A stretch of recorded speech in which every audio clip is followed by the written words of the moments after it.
Buen día, mi nombre es Frida Ibarra y el día de hoy voy a estar exponiendo sobre el argumento contrario como argumento interpretativo.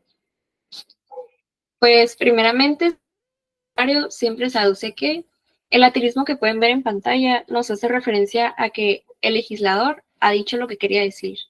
Y es evidente que lo que no ha dicho no quería decirlo.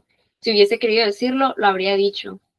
Este argumento en contrario, la intención que tiene es que la correspondencia entre la intención del legislador y el texto normativo sea de cierta manera excluyente de una determinada disposición que le dé un significado más allá del que se entiende literalmente. Esto, sin embargo, no excluye que la disposición en cuestión pueda aplicarse a un significado más restringido que literal, y quizá pues esta sea la razón de que el argumento contrario es reconducido tanto a la interpretación literal como a la interpretación restrictiva. Ahora bien, el argumento contrario como argumento productor. Se tiene entendido que el argumento contrario es interpretativo, pero no únicamente es de esta manera, también puede llegar a ser productor. Es decir, puede emplearse para sostener una producción de una norma nueva. Una norma que obviamente no puede ser imputada a una disposición preexistente que haya sido interpretada. Hay que decir, sin embargo, que resulta claro que una cosa es atribuir significado a una disposición preexistente y otra es formular una norma inédita, o sea, es decir, una norma que no esté legislada previamente. Es decir, que entre las dos discurre una línea de contornos muy sutiles, pero conceptualmente son cosas bien distintas. El asunto reviste gran importancia, pues el uso del argumento contrario como productor es por mucho el prevalente ante el interpretativo.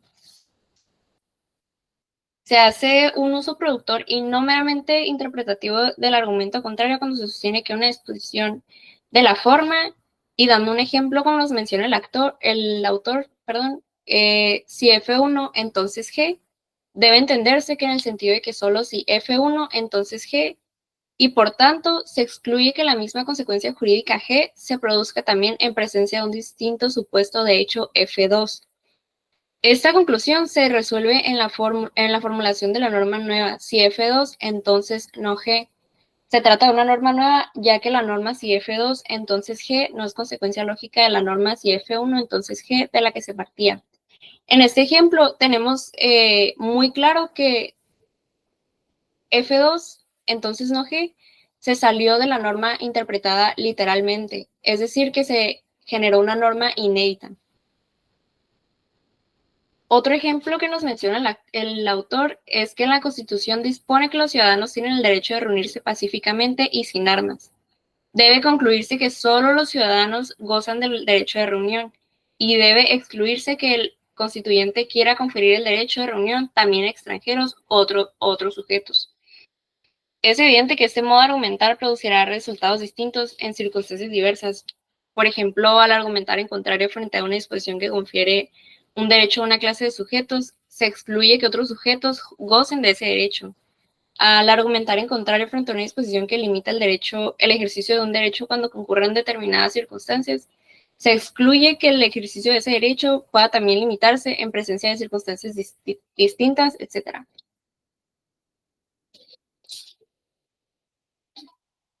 El argumento a contrario y las lagunas del derecho. Este tema me pareció muy complejo ya que nos pone varios supuestos, los que voy a abordar a continuación. Y pues primeramente está muy difundida la idea de que el argumento contrario, igual que los argumentos que se usen a favor de la interpretación extensiva, es un poderoso instrumento para colmar lagunas del derecho. Se razona más o menos así. Cada vez que el legislador dispone de un determinado supuesto de hecho, le corresponde una determinada consecuencia jurídica. El legislador quiere decir que solo a ese supuesto de hecho le corresponde esa consecuencia. Por lo tanto, a un supuesto de hecho distinto no le corresponde en absoluto esa consecuencia. Este punto de vista se funda sobre la idea de que donde no hay ley, no existe una laguna, sino que una norma implícita de contenido opuesto, a de la disposición que está interpretándose. Y este es precisamente el uso productor del argumento contrario.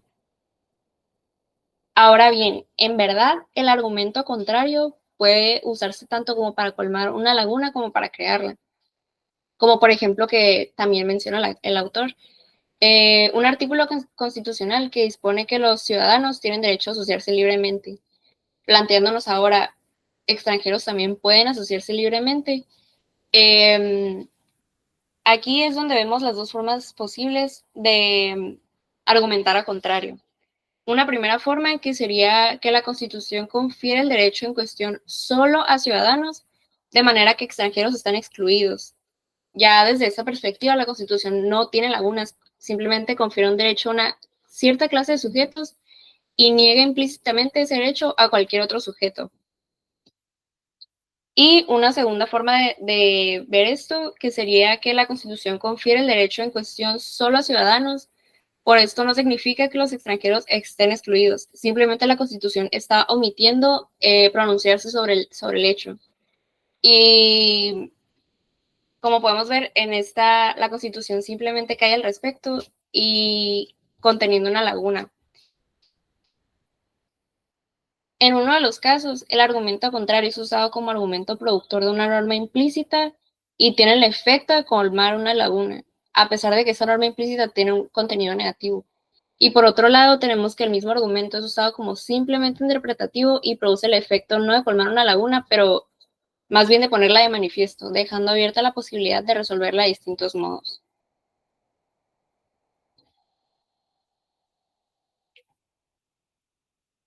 Como conclusión, ya para agregarlo por mi parte, este tipo de argumento se usa para restringir el alcance de una norma, asegurando que las situaciones no contempladas explícitamente por la norma no queden cubiertas por ella. Eso es una forma de englobar casi todo el tema. Eh, el autor nos señala mucho que el argumento contrario es una herramienta importante para los intérpretes del derecho, ya que les permite fijar límites a la aplicación de las normas y al mismo tiempo pues asegurar que la interpretación se mantenga dentro de los márgenes establecidos por el legislador. La verdad, a mí me pareció un tema bastante interesante. Creo que tiene mucho, para mí tiene muchísimo sentido comparándolo con otras formas de argumentación, ya que los límites me parecen muy necesarios en el momento de interpretar, ya que la esencia de una norma puede distorsionarse conforme a la interpretación que se le da según los legisladores. Y considero bastante amplia la extensión del autor. Y siendo todo por mi parte, sería todo. Muchas gracias.